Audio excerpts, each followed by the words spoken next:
Hey everybody, this is Thea's Complex Mind Simple Man. Literally just walking in the door from work, and just want to put this out real quick. And I'm doing it live because I'm too lazy to record it and then put it back on the back end. So, I mean, I don't do a lot of editing anyway. So let's just do it live, right? Um, so I've been absent for a minute. I appreciate everybody who has been watching my videos. Please, if you feel so inclined. Um, Make sure you're hitting like, you share, subscribe, definitely comments. I would really like some comments. You're taking the time to see it. I really do appreciate that. I ask you to continue to do so, like I said. But I've been absent here lately because I've been in a bit of a quandary.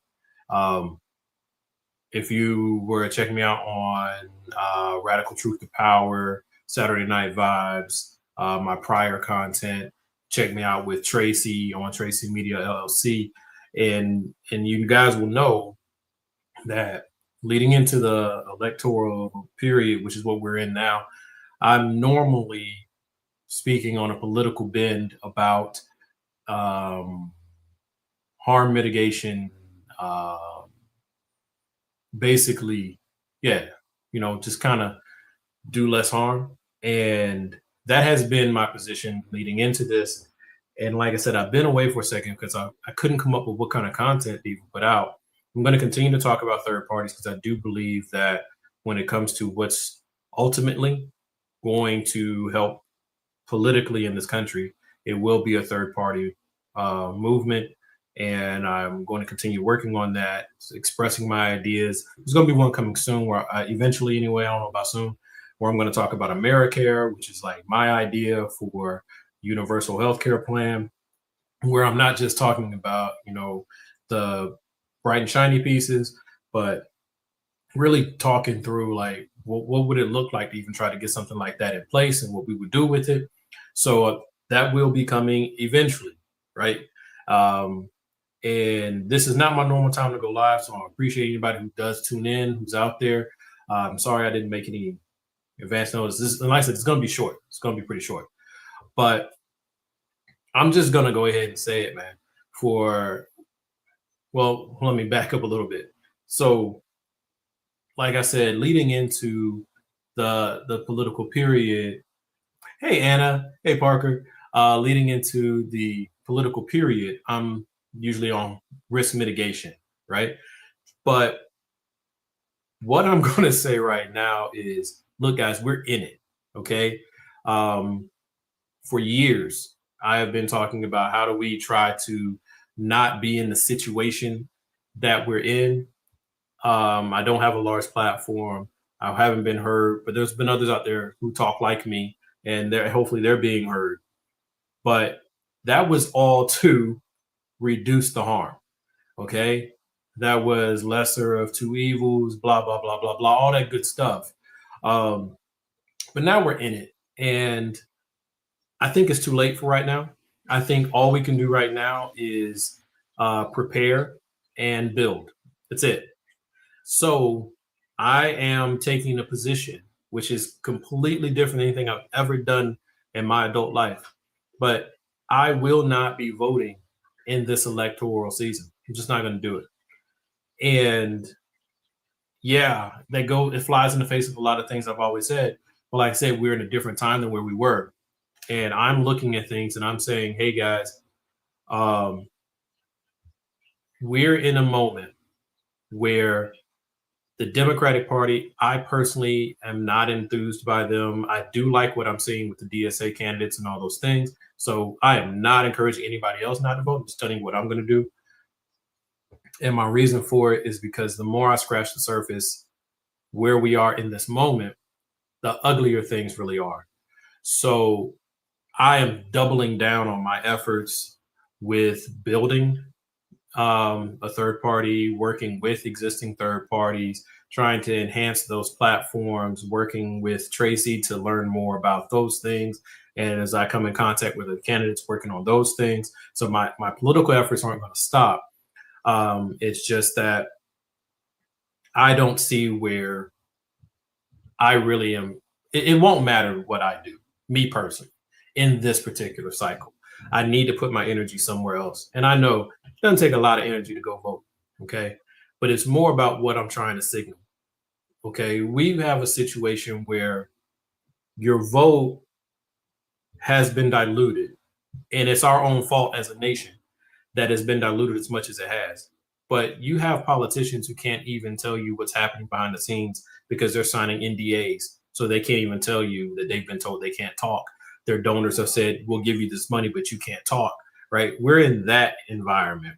We're in an environment where the sitting president of the United States is going to do whatever he's about to do. He's going to play whatever games he's about to play. But the Democrats are not showing me where they're in any energy to oppose it, not meaningfully. Like they're not rallying us, they're not trying to prepare us. All they're saying is go out and vote for us. They're not delivering us a vision. They're not saying what they're going to do for us. They're not doing any of those things right now. And it's that's just not enough for me in this moment. So I'm preparing for the future and I'm fighting in the present. And my I don't view my particular vote to be serving either of those two causes in the moment. So where I sit today, July 21st, is I'm just gonna opt this one out. You're not gonna have me play in the game. Not in that game, unless the Democrats suddenly start to talk some good stuff. But I am committed to actually defeating the Democrats in the long run. I'll do whatever I feel is best in the short run. So what I'm saying today may not stand, but that's where I'm at right now, right? So let me look at a comment here from my brother Parker. There's some really important primary races on August 4th. Corey Bush in St. Louis, Abdul Sayed for Michigan, both elections happening that day. Yes. So I am fully supportive of both of those individuals. Go vote for them if you wish to vote for them, especially if you're in those areas. I say vote for them mainly because these are two candidates that, respective of their party, they are actually committed to doing something for their people, and they're saying what they're going to try to do. If you have a candidate that's like that, I ask you to please go vote for them, right? No matter what, just vote for them because of the policies that they are actively championing. I can't say that where I'm at. I have Warnock and Ossoff. They'll win or they won't. Okay. They are not impressing me. I noticed that they did all but silent up until this year, which means that they're only listening to their consultants. So yes, Ossoff is saying some great things right now, but where were you in the off season? You weren't loud. You were doing some things on your pet projects. I ain't gonna take that away from him, but he wasn't loud. He wasn't aggressively standing up to Trump in this administration like he is now. So I can't put any stock in how serious this dude is. He's just another Democrat to me. So hopefully you guys will all come show out and you'll overwhelm whatever you overwhelm and to give the Democrats some more seats.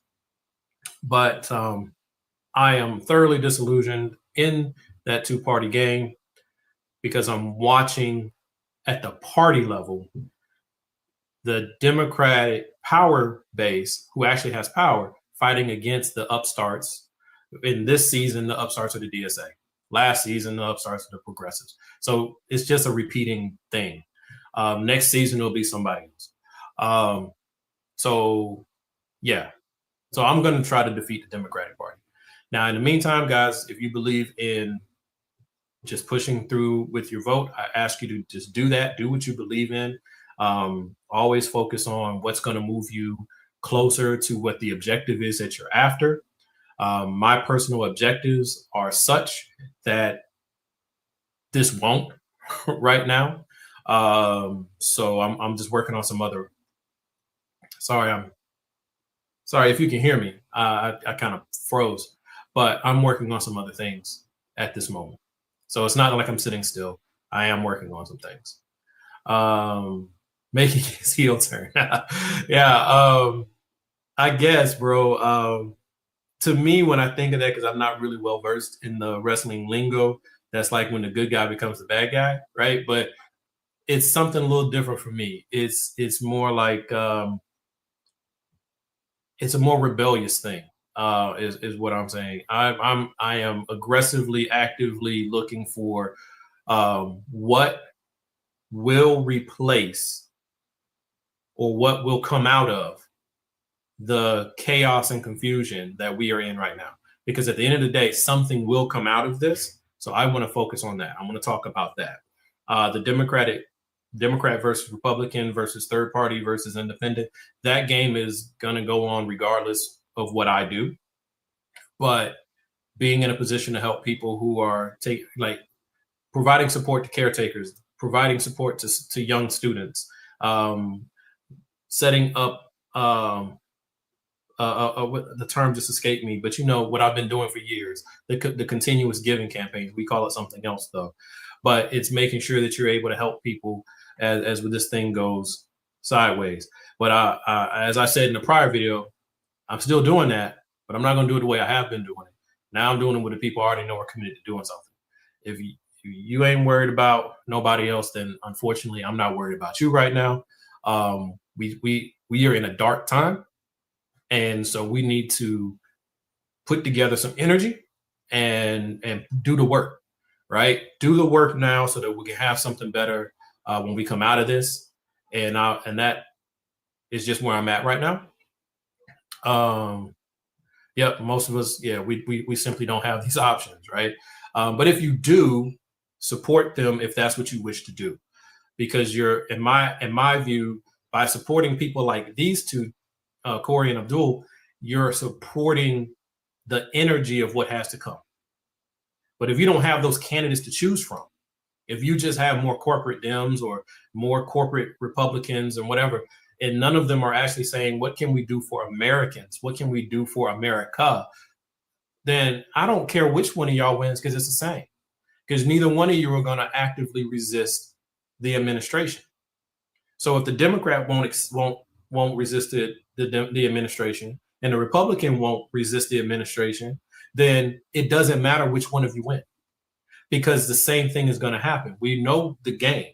The Republicans are going to do bad things. The Democrats are going to not resist too hard, and so the bad things still happen. Like that's the role. And where it differs is when you have these types of upstarts who come in and they say, I'm gonna do something. Well, the only way I know to encourage more of those type of people to get in the game and do more things is I'm going to encourage that energy. I'm not going to encourage more Ossoff Warnock. I'm not going to do it. Your placeholders, you've completely disappointed me and let me down. I'm calling you by name because I'm Georgia, okay? And we needed more than what you have chosen to show us, because you're trying to protect your position or whatever complicated machinations you have to deal with. The fact remains, we got one who is a minister who has been everything short of a warrior for taking care of the downtrodden and everything else publicly. Now, he may have been doing a lot of things in his own right. I'm not taking away from that, but we don't need you doing all this stuff in your own right when you're in a seat of power. We need you to be vocal and out there. So you need to be doing what Ossoff is doing now all the time. That's my feeling. That's my thing. Feel you, bro. I feel you. What are my thoughts on Lindsey Graham and McConnell passing away? So first part is that's 2 less Republican seats in the interim. So I'm happy about that. I view each of them to have been aggressively detrimental and outright harmful to my community in particular, and to the communities that I care about secondarily. So I'm glad they're both off the board. That's how I feel. I'm not celebrating their death, but I ain't got no concerns about them being gone, because those are 2 less bad people doing bad things, right? Now, of course, they brought in, Lindsey's sister, so she's just going to rubber stamp everything until the election. That's what she's there to do. There you go, right? She's not there to help anybody but herself and the people who are actively shoveling money in the back door for her as we speak. I mean, your brother wasn't even cold yet, and you had his job. McConnell, I think he's gone. I do, but Maybe he's not. Maybe he's just severely debilitated, like that other congressperson that was in an Alzheimer's home for a period of time without us knowing it. You know, the Republicans do what they want to do because what they focus on is power. They play a power game. And I'm not saying that the Democrats need to play it the same way. I'm saying that the Democrats need to play the same game, right? You can still play with moral conviction and with fire in your belly. You can still do that without becoming the villain. You at least need to be a righteous warrior. Operative term, warrior, right? And the Democrats have not shown me that. They are incapable of showing me that. They don't have it. The only people that are Democrats that have it are the ones who are actually trying to change the party, right? And I don't think it's worth changing the party. I think it's time to go ahead and retire the party. But before we can retire the party, we need something to replace it. And that's, in my view, a third party that must consume many of the other third parties so that we have a strong third party that people can believe in, that's actually there to do the people's work, not just, I want to be president and I have no plan for the rest of you. I don't want that. I reject that. And I will be fighting against that, even as I'm trying to work within the third party system. Good riddance. Yep. Curious how the number change will affect the Republicans until midterms. Well, it really won't, as it kind of stands, right? Because both of the people they lost, at least I think so, both of the people they lost are senators. So you lost Senator Lindsey Graham and immediately got Senator Graham, whatever his sister's name is, Diane or something like that. But so that was even swap ain't no swindle. They're good. McConnell still holds the seat.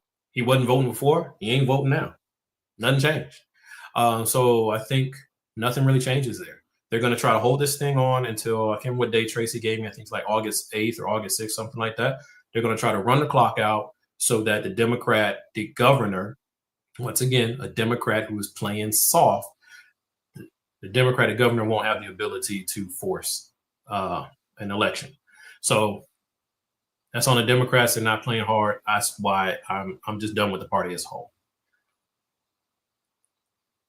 We can have AI McConnell for the next few months till his term. I mean, really, it'd be the same, right? He just show up with another still picture, and his staff and his wife will be the ones making all the decisions, and that'll be it. And they'll work out some new rule, and the Democrats will allow it for him to vote present without ever talking to a single person to vote present. They just won't let him vote positive or negative, perhaps. So just say he can vote present, right? So that they have their numbers. 5247 without McConnell. Lindsay's sister's already been sworn in. Yep. So game didn't change. We're in the same game, same thing. August 3rd. Okay, thank you. Yeah, so look, less than 2 weeks, right? And what are we seeing, right? I'm disgusted. I'm disgusted. I've been disgusted for years, but now the game is different. You see, because the big beautiful bill is a law. It's there. The things that are going to happen are going to happen. So the Medicaid cuts will start right after the election. The continued, and this is separate, but the continued assault on all things immigrant, all things non-white will continue. The unchecked power of ICE, and you notice the Democratic establishment, the power base of the Democrats are not an uproar about ICE. In fact, when you hear them in these interviews, you can hear the one of them did with Crystal Ball today, or yesterday maybe. They can't quite come to anything that is not focus tested. So they won't even say, let's go back to the immigration policy before ICE came into being. They won't even say that. They can't bring themselves to have a firm stance on anything. Everything is soft. Everything is tested and moderated so as to not disrupt the November elections, which they think they can just coast through. And perhaps they will. We need them to win, I guess. But like I said before, win or lose, the votes don't change. So whatever. Speculation on Alito wanting to retire and get Trump and replace him before the midterms. I mean, Trump is going to be trying a few things over the next 2 months. And based on how August and September go, to me, will determine whether Alito resigns early or he waits until right after. If Trump's plans continue to unravel, because the greatest protection we have is that his people, not necessarily him, whatever your views are of Trump, I don't care, but his people are very incompetent. So our best protection is their incompetence. So they can have whatever plans they want. The Heritage Foundation has written amazing plans, amazing from their standpoint, amazing plans on what to do and how to do it. And all you have to do is follow the instructions and it would happen. But the people that they have to use to implement them are very incompetent and very corrupt. So very good chance that they'll screw something up. And that's our best hope.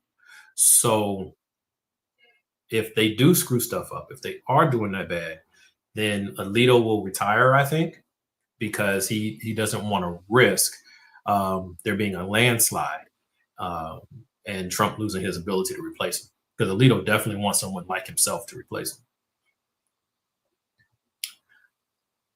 him. Specs about a whole term. Yeah. Yep. So, but I mean, Alito does have a book coming out at a weird time, I believe. So it's like not something that they expected of him, which is not usually how it flows. So I definitely think he is positioning himself to leave. Same thing for Clarence. But they're going to do what best helps them after they retire. Right. So when they retire, they want to make sure they got those books, they got those speakings, and they got that passive bribe money that says, thank you, well done. And if they screw this up and they leave too early, they won't get all the money that they could get. So I think that's their play. And watch No Dem talk about how it's too close to an election. Yeah. I mean, the Democrats, they simply don't have any fire in their belly. They're always the same. And that's because they are so old and they're so corrupted that win or lose, they know their personal power, their personal influence, and their personal comfort won't be interrupted. So it's very easy for them to sacrifice us all because they're all so cynical at this point for many reasons. But they're also cynical at this point. They can sacrifice us all because as long as they're in position to personally benefit and make sure that their families are well insulated, it's all that matters, which is another reason why I'm done with the party and I'm willing to just take the stand I'm going to take right now. So I'm going to answer this one or address this one, but then I'm going to drop because like I said, I just got home. I need to go eat. But the Dems have learned exactly what I think they needed to learn. They learned the same lesson that they have employed over time. The one lesson they didn't learn was to watch out for someone running in their shadow. So Bernie Sanders ran in their shadow, right? He was an independent and he used a Democratic infrastructure to rise all the way up to almost getting the nomination. And they thought they had squashed that after that happened and they had closed all the gaps. Fast forward, and then through the mayorship in New York, so outside of the congressional and the presidential politics, DSA was able to slide through a crack, which then was able to widen the crack just a touch. So now you're having more DSA infiltration in various cities across the country. So they didn't learn that lesson very well, but they did learn that no matter what they do, so long as the Republicans are more repulsive, they don't have to change anything. And that was why, in part, they are so pleased with what happened with Graham Plattner. I was no fan of his. I didn't really care. It wasn't my state. He had to go once we found out what we found out about him or the allegations that are against him anyway. But keep in mind that they didn't care what the voters wanted. They were going to put in that lady that nobody wanted. This is out of season for another 70, 80-year-old person to run for office. But Chuck Schumer, which is representative of the leadership group, he wanted what he wanted. That's what the exact same thing they did with Hillary Clinton. They put her in there even though we didn't want her. Joe Biden, they put him in there even though we didn't want him. So they have learned that it doesn't matter. They can do whatever they want to. Both parties ignore their voters and then claim to speak for us. So I'm like, fine, if you're going to ignore me and you're going to claim to speak for me because I voted for you, I just won't vote for you. So then whenever you do claim to speak for me, you're lying. You ain't speaking for me, right? But I'm not just going to become another, hopefully I won't become just another voice howling in the wind, another do nothing non-voter or do nothing third party voter. I plan to actually be working. And even if I'm not working in the political sphere, I will continue to work in the social and community level because no matter how this shakes out, the worst of the impact among the worst of the impacted groups will be the Black community. So we got work to do, you know, just on that level. Just as Black folk, we know it's coming. We know it's amping up. You know, it's, we're losing our children at the same rate we've always lost them. But now they're letting the news come through what they're doing to us because they're setting the table to make it less offensive to the white majority when bad things start happening to us on a higher scale. That's what this is all. It's not even, they're not talking to us, they're not dealing with us, but it's about desensitizing the people who would normally be offended and outraged by pushing enough of that out there so that they become desensitized to hearing about Black death again and hearing about a young Black male being dead or a young Black girl being dead. They have to desensitize the people who care by overloading them and showing them that nothing comes of it. In fact, not only will nothing come of it, but we're going to protect those who did it, right? In the case of families, the family with the young man went camping with them or boating with them, or in the ICE situation where they're making clear mistakes and ending people's life subscriptions.